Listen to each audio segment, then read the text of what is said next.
그리스 로마 신화에 나온 이야기입니다. 신화라고 하는 것은 사실이 아니라 만들어낸 이야기입니다. 다만 설교에 필요해서 잠깐 인용할 뿐입니다.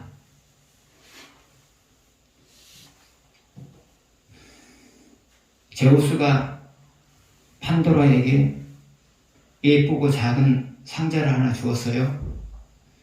그러면서 절대로 열어보지 말라고 당부를 했어요. 그 후에 판도라는 좋은 남편을 만나서 행복하게 잘 살았어요. 그런데 어느 순간에 제우스가 절대로 열어보지 말라고 했던 그 상자가 생각이 나요. 과연 무엇이 들어있을까? 열어보고 싶은 생각이 들었어요. 그러나 제우스가 어떤 일이 있어도 열어보지 말라고 했단 말이죠. 그러니까 그게 마음에 걸려요. 그런데 열어보지 않으려고 하면 할수록 열어보고 싶어요. 그래서 어느 날 살짝 열어봤어요. 그런데 그 안에 있는 내용물이 순식간에 빠져나가요. 그래서 얼른 닫았어요. 근데 내용물이 다 빠져나갔어요. 그 내용물이라고 하는 것은 뭐냐면 온갖 질병, 그리고 고통, 슬픔, 아픔, 절망 이런 것들에서요. 사람에게 좋지 않은 모든 것이 그 판도라 상자 안에 들어있었던 거예요. 어느 순간에 그게 세상으로 나가게 됐고요. 그러면서 사람들이 질병에 걸리기도 하고 아프기도 하고 아픔을 겪기도 하고 고통을 당하기도 하고 절망을 하기도 하고 그랬다는 거죠. 그런데 그 상자 안에 단 하나가 남아있었어요. 그게 뭐냐면 바로 희망이라는 것이었어요. 그래서 그 신화에서는 사람들이 고통을 당하면서도 슬픔을 당하면서도 절망을 겪으면서 살아가는 이유가 뭐냐? 그것은 희망이 남아있기 때문이다. 그렇게 말하고 있어요. 저는 이제 이 신화를 생각하면서 그러면 인류에게 고통과 아픔과 슬픔과 절망과 질병이 온 이유가 뭘까? 그 고민하게 됐어요. 그것은 아담과 하와가 선악과를 따먹은 결과이다. 그렇게 보시는 것이 성경적이에요. 그래서 인간의 모든 고통과 슬픔과 절망이라고 하는 것은, 질병이라고 하는 것은 아담과 하와가 선악과를 따먹은 결과다. 그렇게 보는 것이 가장 정확해요. 아무튼 그래요. 여러분 역시도 이 땅에 살면서 때로는 고칠 수 없는 질병에 걸리기도 하고요. 때로는 극복하기 어려운 슬픔을 당할 때도 있고요. 때로는 절망할 수밖에 없는 사건을 만날 때도 있어요. 그럼에도 불구하고 여러분이 그것을 참아내면서 하루하루 살아가는 이유가 뭐냐? 그것은 희망이 있기 때문이에요.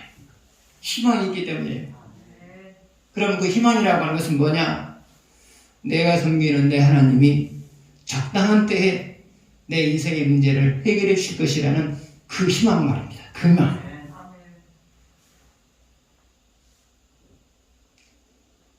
신앙의 희망은 항상 현실로 나타나요. 적어도 그것이 내가 행복하게 사는 데 필요한 희망이라면 그 희망은 반드시 현실로 나타나요. 왜요? 여러분을 사랑하시는 하나님이 여러분의 희망을 현실로 만들어 주실 것이기 때문에 그래요.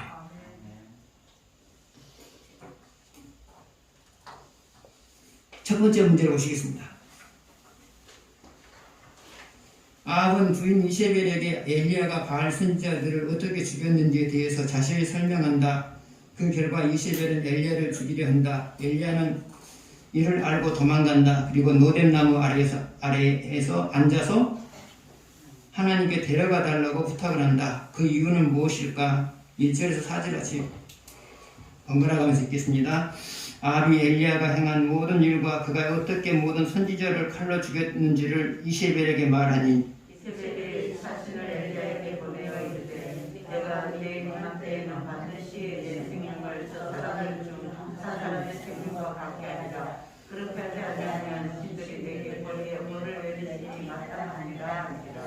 그가 이 형편을 보고 일어나 자기의 생명을 위해 도망하여 유다에 속한 브엘셀바에 이르러 자기의 사안을 그곳에 머물게 하고 자기 자신은 광야로 들어가 하루쯤 가서 한 노름나무 아래 앉아서 자기가 죽기를 원하며 이르되 여호와의 넉넉하시오니 지금 내 생명을 거두시옵소서 나는 내 조상들보다 낫지 못하니이다 하고.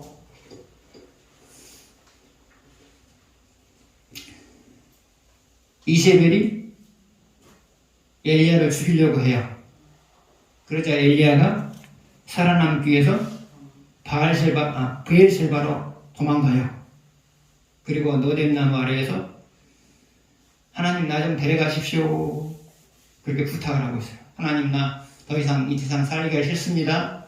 나 좀 데려가십시오. 라고 말을 해요. 그러면 엘리야가 하나님 나 이 세상 살기 싫으니까 나 좀 데려가십시오 라고 말한 이유가 뭘까요?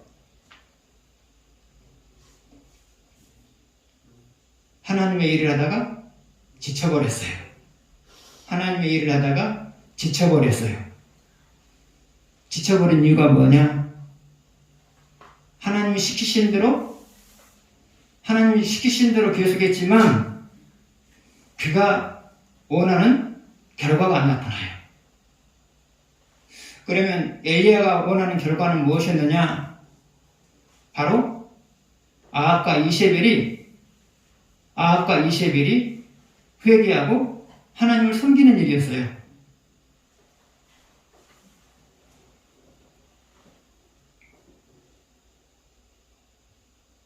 그런 목표를 두고 엘리야는 하나님 시키신 일들은 다 했어요.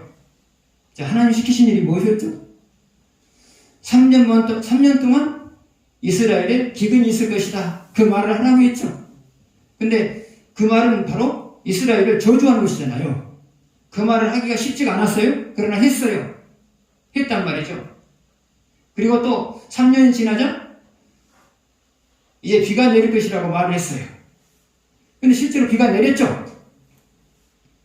그래서 3년 동안 비가 내리지 않는 것도 하나님이 하신 일이고요.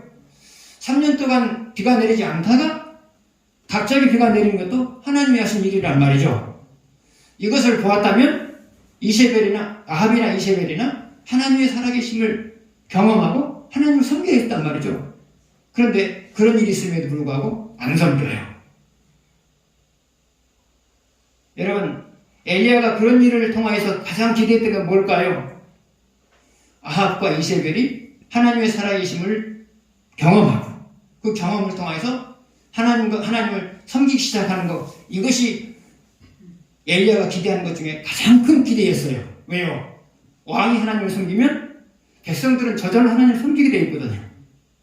왕이 하나님을 잘 섬기면 백성들은 저절로 하나님을 잘 섬기게 되어 있거든요. 또 하나,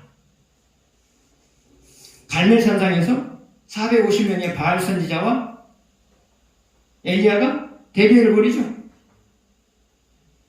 그런데 그 대결의 핵심은 뭐냐면 불을 피우지 아니하고 자기가 섬기는 신이 불을 내려줌으로 인해서 제단에 있는 재물을 태우는 거예요. 이게 바로 대결이에요. 그러니까 이거 순전히 사람의 힘으로 하는 게 아니라 하나님의 능력으로 하는, 자기가 섬기는 신의 능력으로 하는 일이란 말이죠. 그런데 바알의 신은 바알을 섬기는 선지자들이 많은 노력을 기울였음에도 불구하고 아무런 반응이 없어요. 왜요? 바알은 무능하거든요. 아무런 반응이 없어요. 왜 그렇다고요? 바알은 사람이 만든 신이기 때문에 무능하기 때문에 그래요. 그래서 사람이 만든 신은 사람보다 무능해요. 사람보다 무능하잖아요. 그러나 하나님은, 사람을 만드신 하나님은 불을 내려가지고 나무를 태운 다음에 그 불이 제단 위에 성화지를 태워버렸죠. 자, 이 모습을 누가 봤어요? 아합 왕이 봤어요. 엘리야의 관심은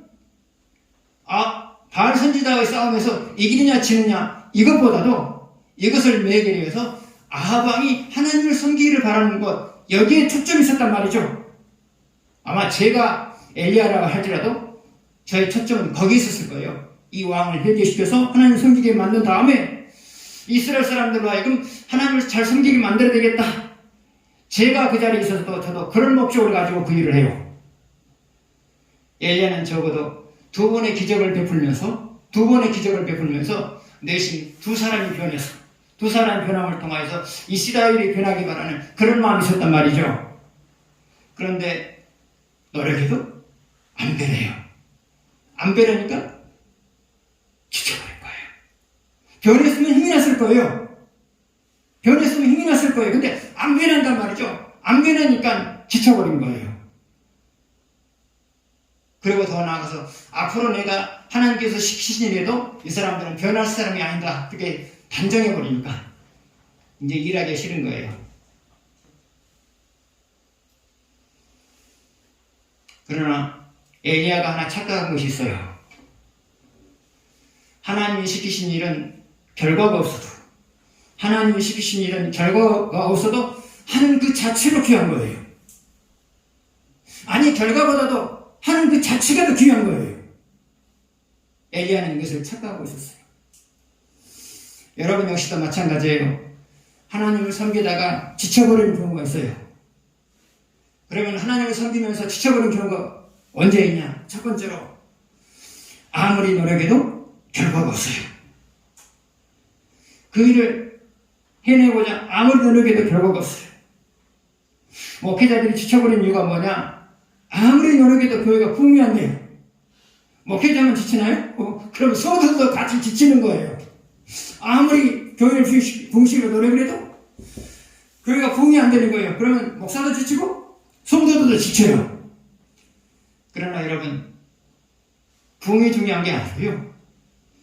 부흥을 시키려고 노력하는 그 자체가 더 소중한 거예요. 두 번째로 사람이 하나님을 섬기면서 지치는 이유가 뭐냐? 하나님을 잘 섬기려고 아무리 노력해도 내 삶이 진전이 없어요.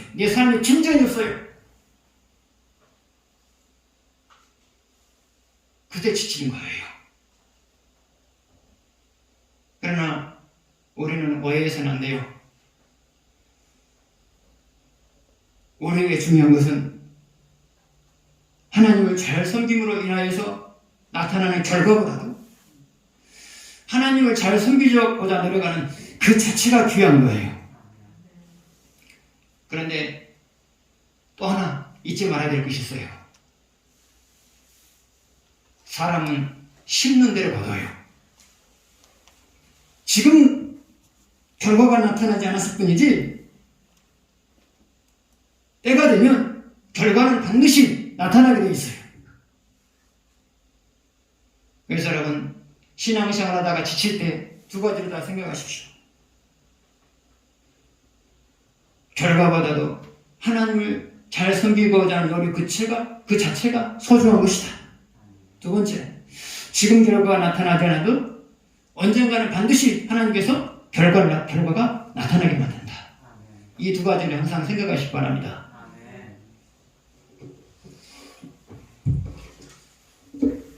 두 번째 보시겠습니다. 낙심한 엘리야에게 하나님이 하신 일이 무엇인가? 자, 5절에서 8절 교독하겠습니다. 노뎀 나무 아래에 누워 자더니 천사가 그를 어루만지며 그에게 이르되 일어나서 먹으라 하는지라.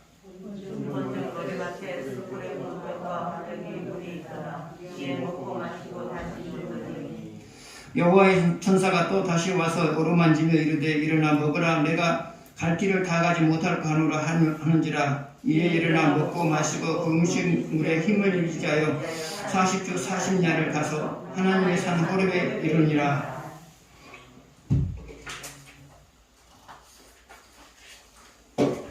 엘리야가 지쳤어요. 그래서 노담남 아래에서 죽기를 바라고 있어요. 그런데 하나님이 천사를 보냈어요. 그리고 그를 어루만지게 했어요. 그리고 엘리야가 먹을 수 있는 음식을 제공해서요. 하나님이 천사를 보내서 이런 일들을 하신 이유가 뭘까요? 그것은 지친 엘리야를 회복시켜 주시기 위해서예요. 지친 엘리야를 회복시켜 주시기 위함이에요.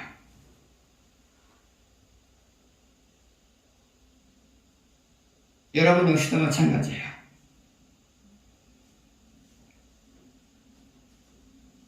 하나님의 일을 하다가 지칠 수도 있고요. 고단한 인생을 살다가 지칠 수도 있어요. 그런데 하나님은 지친 우리를 가리켜서 못난 놈아 그렇게 말하지 않아요. 지친 우리에게 다가와서 어떤 식으로든지 우리를 회복시켜줘요. 그러면 그 회복시켜주시는 방법은 뭘까요?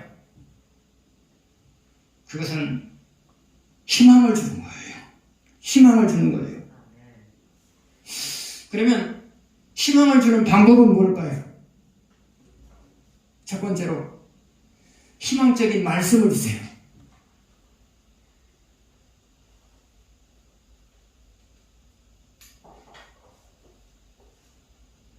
그러면 희망적인 말씀을 주는 방법은 뭐냐? 목사의 설교를 듣게 만들어요. 목사의 설교를 듣게 만들어요. 그리고 또 하나, 고민하고 있을 때 희망적인 말씀이 떠오르게 만들어요. 또 하나, 개인적으로 말씀을 묵상할 때 희망적인 말씀과 부딪히게 만들어요. 네 번째로, 찬송을 부를 때 희망적인 가사가 내 마음에 부딪히게 만들어요. 이게 바로 희망적인 말씀을 주시는 방법이에요. 두 번째로 희망을 주는 또 하나의 방법은 뭐냐? 그것은 희망을 가질 수 있는 좋은 사건을 일으켜요. 여러분이 어떤 일로 인해서 낙심이 됐어요. 그런데 하나님께서는 그거 관련이 없는 좋은 일이 있게 만들어요. 이런 좋은 일이 발생했을 때 여러분 마음속에는 나에게 이런 좋은 일을 주셨으니까 내 인생의 문제도 그 하나님이 해결해 줄 것이다 라는 생각을 갖게 되어져요. 그래서 좋은 사건은, 여러분이 고난 중에 있을 때 좋은 사건은 여러분으로 하여금 희망을 가질 수 있는 계기를 만들어줘요. 하나님은 여러분과 저를 잘 알아요. 하나님의 일을 하다가 지칠 수도 있고요.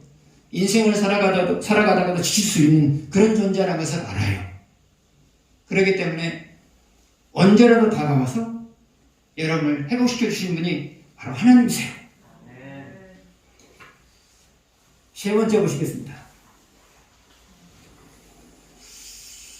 하나님이 엘리야에게 사명을 주셨다. 그 사명은 무엇인가? 그런데 그 사명을 먼저 합시다. 하나님은 엘리야에게 사명을 주셨다. 그러면 그 사명은 무엇인가? 15절 16절 보십시다. 15절 여호와께서 그에게 이르시되 너는 내 길을 돌이켜 광야를 통하여 다메섹에 가서 이르거든 하사엘에게 기름을 부어 아람 왕이 되게 하고 너는 또 니스야를 기름을 부어 이스라엘의 왕이 되게 하고 또 아들 고문이나 사마스의 아들 엘리사에게 기름을 부어 너를 대신하여 선지자가 되게 하라. 사명이 세 가지죠. 첫 번째로는 15절에서는 하사엘에게 어디 왕이 되게 만들라고요? 하사엘에게 아람 왕이 되게 만들어라. 두 번째 16절 보게 되면 두 번째 또 사명이 나와요. 여호에게 이스라엘 왕이 되게 하라. 또 세 번째 엘리사에게 엘리야의 뒤를 이어서 선지자가 되게 만들어라. 이 세 가지 사명을 주셨죠? 이 세 가지 사명을 주었단 말이죠. 그러면 이 사명을 주시기 전에 하나님이 일으킨 일은 무엇일까요? 자, 11절에서 10절 보겠습니다. 이 사명을 주시기 전에 하나님이 일으킨 일이 있어요. 그러면 그 일으킨 일이 무엇일까요? 11절 12절 여호와께서 이르시되 너는 나가서 여호와 앞에서 산에 서라 하시더니 여호와께서 지나가시는데 여호와 앞에 크고 강한 바람이 산을 가르고 바위를 부수나 바람 가운데 여호와께서 계시지 아니하며 바람 후에 지진이 있으나 지진 가운데서도 여호와께서 계시지 아니하며 또 지진 후에 불이 있으나 불 가운데에서도 여호와께서 계시지 아니하더니 불 후에 세미한 소리가 있는지라. 하나님이 엘리야에게 사명을 주시기 전에 또 세 가지 현상을 일으켰어요. 첫 번째 현상은 무엇이었어요? 크고 강한 바람. 바위를 부술 수 있는, 바위를 부술 수 있는, 산을 가르고 바위를 부술 수 있는 크고 강한 바람을 일으켰죠. 바위를 부술 수 있고 산을 가를 수 있는 크고 강한 바람을 일으켰죠. 또 두 번째 일으킨 것은 뭐죠? 지진을 일으켰죠. 또 한 세 번째 일으킨 것은 뭐였죠? 불이었어요. 그런데 이 세 가지 모두가 엘리야를 두렵게 만드는 요소였어요. 두렵게 만드는 요소였어요. 그 바람이 맞으면 죽죠. 지진의 중심에 들어가게 되면 죽죠. 불 가운데 들어가면 죽죠. 이 세 가지 사건은 엘리야를 두렵게 하는 사건이었어요. 자, 여러분이 그 상황에 놓였다면 하나님에 대해서 어떻게 생각할까요? 두려운 마음이 들죠? 야, 내가 조금만 잘못하면 죽겠다? 하나님에 대한 두려움. 그 능력으로 나를 공격하면 나는 꼼짝없이 죽겠다. 그런 두려운 마음이 생기죠? 그러면 하나님이 엘리야에게 이런 두려운 마음을 품을 수 있는 사건을 만든 이유가 뭘까요? 그것은 그 두려움 속에서, 두려움을 느끼게 하는 상황 속에서 사명을 줘야만 사명을 받아들이기 때문에 그래요. 그 두려움을 느낄 수밖에 없는, 하나님을 두려워할 수밖에 없는 상황을 만들고 난 다음에 사명을 주면 사명을 받아들일 수밖에 없기 때문에 그래요.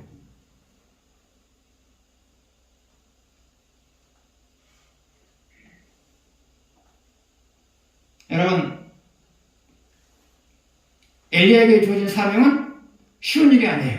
다른 거 다 빼놓고요. 하나만 생각합시다. 지금 아합 왕이 살아있어요? 죽었어요? 살아있죠? 왕이 살아있는데 왕을 젖혀놓고 예후에게 앞으로 왕이 될 사람이라는 것을 예시하는 기름을 부었단 말이죠. 여러분, 만약에 이것이 발각이 되면 엘리야가 살아남을 수 있어요? 없어요? 죽어요. 이건 영모잖아요. 영모. 죽어요. 이 사명이 글로 표현하니까 그냥 단순한 것이지 실제적인 삶으로 들어가게 되면 이것은 생명을 내놓고 하는 일이란 말이죠. 중요한 사명이에요. 중요한 사명이란 말이죠. 그런데 이런 중요한 사명을 맨정신 때만 하면 잘 안 받아들인단 말이죠. 그렇기 때문에 하나님께서는 그 사명을 받아들일 수밖에 없도록 하나님을 두려워할 수 있는 상황을 연출하신 거예요. 하나님이 여러분에게 중대한 사명을 줄 때도 마찬가지예요. 하나님을 두려워할 수밖에 없는 상황을 연출하세요. 하나님이. 어떻게 해요? 첫 번째로 스스로 해결할 수 없는 고민거리를 만들어요. 하나님이. 만들어요. 두 번째로 여러분이 하는 일이 안 되도록 장애물을 설치해요. 세 번째로는 무엇을 하든지 계속해서 실패하게 만들어요. 그 다음에 여러분에게 사명을 줘요. 왜 그러느냐? 내가 이 사명을 받아들이지 않으면 내 고민거리가 해결되지 않겠구나 라는 것을 여러분 깨달아요. 내가 이 사명을 받아들이지 않으면 내 장애물이 깨지지 않겠구나. 그것을 여러분 깨달아요. 그리고 내가 이 사명을 받아들이지 않으면 앞으로 계속적으로 실패하겠구나 라는 생각을 하게 되어져요. 그래서 사명을 받아들이는 거예요. 그래서 하나님이 여러분에게 중대한 사명을 줄 때는 여러분이 형통할 때 주시지 않아요. 형통할 때 주시면 말 안 듣거든요. 그래서 여러분을 곤고하게 만들어요. 곤고하게 만들어요. 다시 말하면 하나님이 도우시지 않으면 벗어날 수 없을 그런 곤고한 일을 주세요. 그리고 나서 사명을 줘요. 그래서 대부분의 사람들은 고난 속에서 사명을 받아요. 대부분의 사람들이요.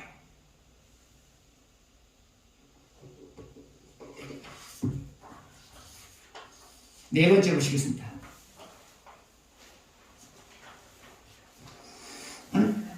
하나님은 우상 숭배자들을 심판하려고 한다. 그런데 이스라엘 가운데 7천은 남긴다고 하신다. 그들을 남기는 이유가 무엇인가? 17절 18절 보시겠습니다. 하사엘의 칼을 피하는 자를 예후가 죽일 것이요 예후의 칼을 피하는 자를 엘리사가 죽이리라. 그러나 내가 이스라엘 가운데 7,000명을 남기리니 다 바알에게 무릎을 꿇지 아니하고 다 바알에게 입맞추지 아니한 자니라. 하나님은 우상을 숭배하는 사람들을 심판하려고 해요. 그래서 하사엘을 통하여서 심판하시고 예후를 통하여서 심판하시고 남은 자들은 엘리야의 후계자인 엘리사를 통하여서 심판하려고 해요. 그러나 이스라엘 자손 중에서 7,000명은 남겨놓는다고 했어요. 그럼 남겨놓은 이유는 무엇일까요? 자, 18절 보시면 되겠습니다. 바알에게 무릎 꿇지 아니하고 다 바알에게 입맞추지 아니한 자라. 신앙의 정절을 지킨 사람들이죠. 신앙의 정절을 지킨 사람들이죠.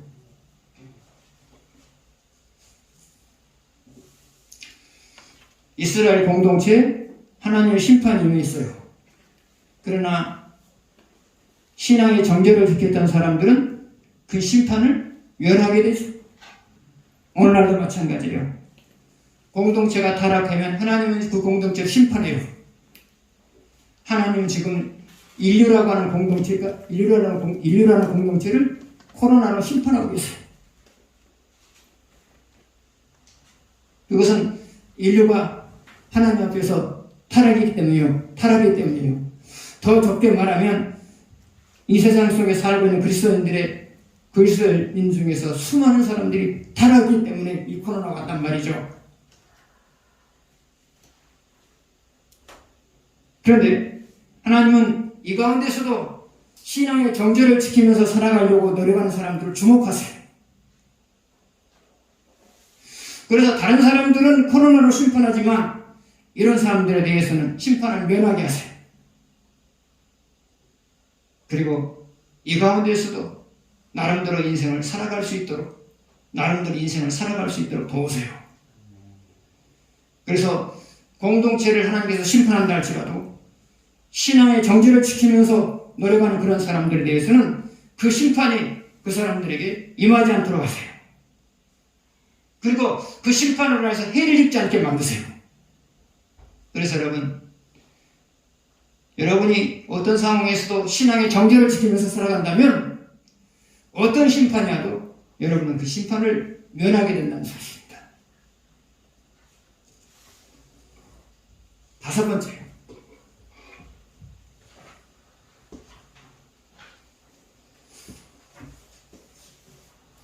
엘리사가 선지자의 사명을 받은 후 한 일은 무엇인가? 19절에서 21절을 보시겠습니다.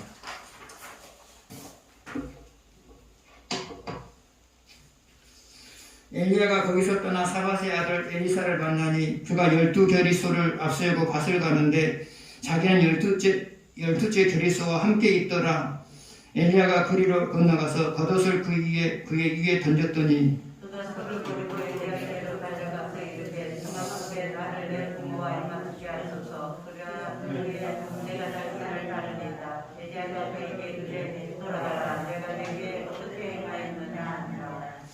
엘리사가 그를 떠나 돌아가서 한 결의소를 가져다가 잡고 소의 기구를 불살라 그 고기를 삶아 백성에게 주어 먹게 하고 일어나 엘리야를 따르며 수정을 들더라.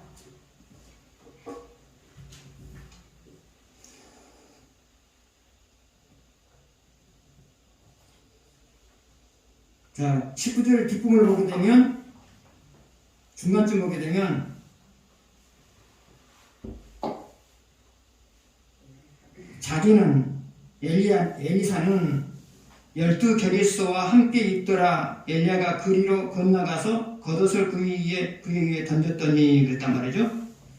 자, 엘리야가 엘리사에게 겉옷을 던졌다고 하는 것은 무엇을 가리키는 것 같아요? 나는 너를 나의 후계자로 삼았다. 이것을 가리키는 거죠. 그러니까 이제 20절에서 반응을 하잖아요. 20절에서 반응을 하잖아요. 이것으로 미루보아 엘리야가 엘리사에게 자기 겉옷을 던졌다고 하는 것은 나는 너를 나의 후계자로 삼겠다라는 것을 표현하는 것이었다. 우리가 그렇게 이해를 할 수가 있어요. 그러면 엘리야가 엘리사를 자기 후계자로 삼고자 결정했을 때 엘리사가 한 행위는 무엇이었어요? 첫 번째로 하던 일을 중단했죠.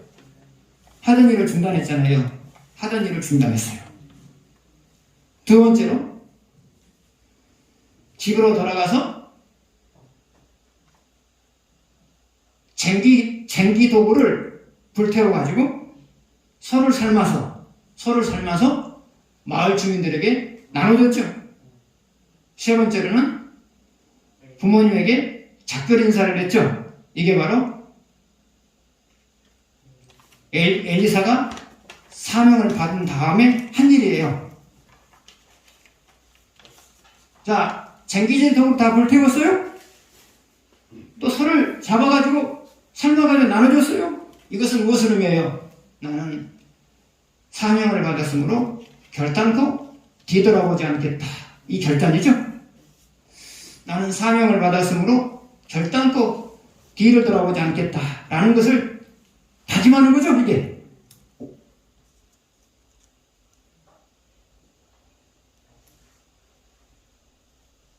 여러분도 마찬가지예요. 사명을 받으면 어떤 경우도 나는 뒤돌아보지 않겠다, 뒤를 돌아보지 않겠다 라는 다짐을 하셔야 돼요. 그럼 그 다짐이 뭘까요? 그 일을 해내기가 어려워도 묵묵히 그 일을 하는 것, 그것이 바로 뒤돌아서지 않는 모습이요, 뒤를 돌아보지 않겠다는 다짐이죠.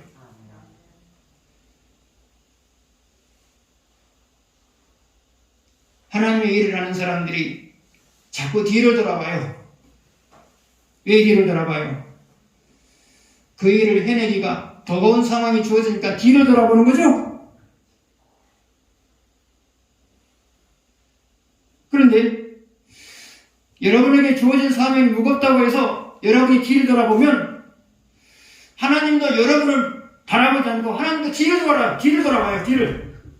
여러분을 바라보지 않고 하나님도 뒤를 돌아본단 말이죠.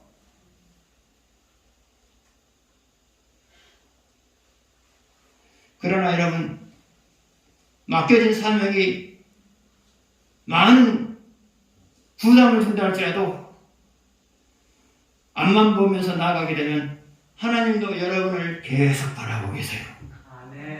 하나님도 여러분을 계속 바라보고 계세요.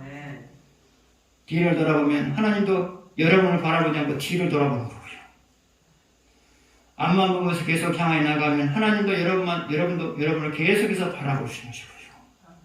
선택은 여러분이 하신 거예요. 돌아보면 안 돼요. 돌아보면 돌아볼수록 손해봐요. 희생이 있어도 앞만 보고 가세요. 희생을 하면 할수록 여러분에게 좋은 일이 발생해요.